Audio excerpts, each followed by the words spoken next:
Basically centering the cord, all right? And I'll give you guys each a piece of cord, and you're just folding it in half. And actually, I'm going to work in the opposite direction here.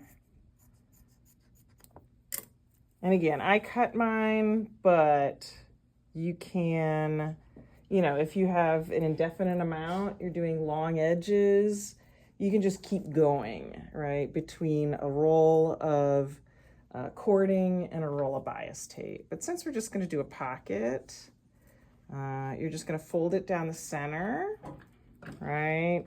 And if you have a hard time with this, you can even pin it. I'm kind of okay with the bias tape. So as long as you have the, you know, the tail out, right, so it doesn't get pulled through, it's kind of like you are, you know, sewing alongside a zipper. The only thing is you want to keep this centered, and there I just pulled it through, exactly what you're not supposed to do. So again, you can even pin the top of it. You can pin through the cording. So check this out. So now it won't go anywhere, hopefully. All right. And again, I'm keeping it centered within my bias. I'm going to sandwich it right up against. And as I sew, I'm going to make sure that cord is staying in the middle of the bias. All right, so I'm going to get started here. And this is, again, with the zipper foot. Otherwise, you'll run over the cord. All right, center it, fold it over. And try not to stretch too much on your bias. But when you do, you know, kind of hold down here, see how it makes a nice smooth, because the bias, again, is stretchy. So it'll kind of grasp around that cording. And I just keep going. And the key is just not to run over the cord, right? I mean, not that you're going to pull it through, but you want the stitching to be nice and even.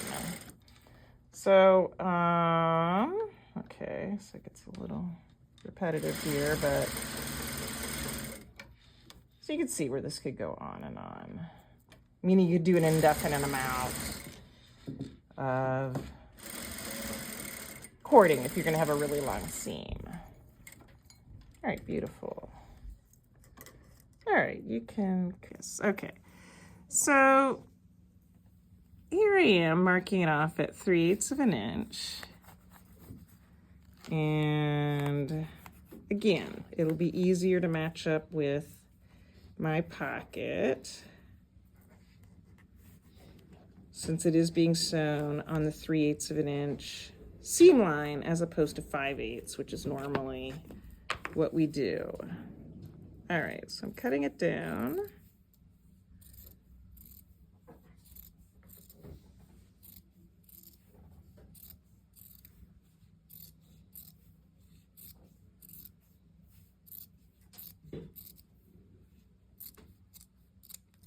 Perfect. And then I'll go ahead and lay it, right? So instead of just on my pocket here, right? So instead of just laying it, right, you have one interfaced, one non-interfaced. You're gonna do the right sides together, right? But before you pin them, you're going to sandwich this in between. Okay, so that way when you turn it inside out, the key is, again, make sure your piping, right, is on the inside. And we can even base this in place first. Actually, that's what I'm going to do, because otherwise it might move around, and then it's going to look like a disaster, right? And I'll also pin it in place ahead of time, right? So the pockets are someplace you don't want to go too fast on, because you want to get a nice curve. Because whenever you trim it down, then turn it inside out, if you don't get a nice curve, you're going to see it's not a nice curve. It's going to look like whatever, squared off, when they're not squared off pockets. Okay. All right, so I'm going to get this started. And again, I'll baste it down first. There we go. we're getting nice and close, right? And again, when you get to the curve, I would take it easy. All right, so it looks nice. I'll take these out. And again, all I have to do is align my edges here too. All right, and I'll just do this for quickness, so just keep going. For expediency.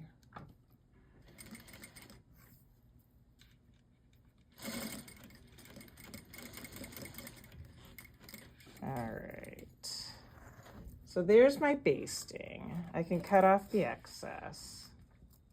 All right, and now I'll sandwich it in between, right? Right sides together. Again, the one side was interfaced, right?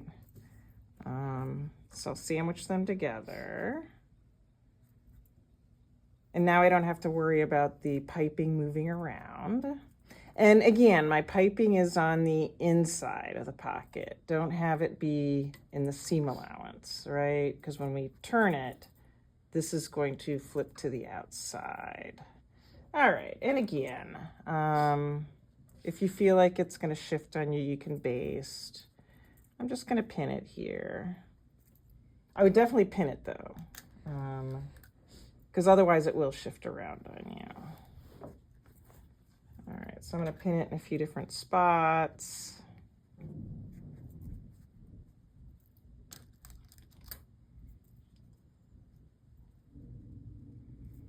Awesome, I still have on my zipper foot, which is good. All right, so that way I can get nice and close to the piping. All right, so now I'm gonna stitch it for real, right? Okay.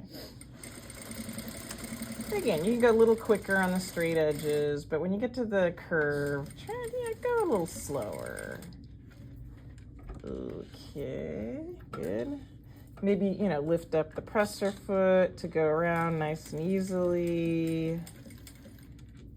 And then get back on track for the longer edge. And you could kind of feel also the piping in there, so that way you know you're on track.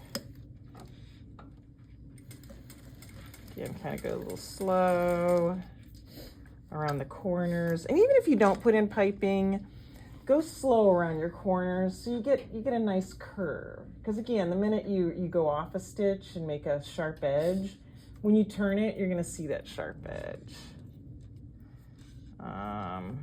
Okay. Excellent. All right, so it's all sewn.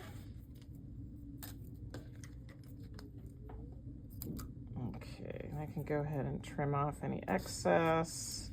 So you're trimming and grading, and you'll do this with your longer scissors. I'm just doing it to be quick here.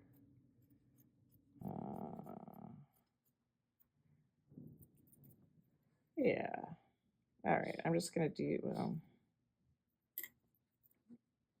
all right, so I would grade some more, but just so I can get this turned inside out so you could see. All right. And then when I press it, it'll look pretty good.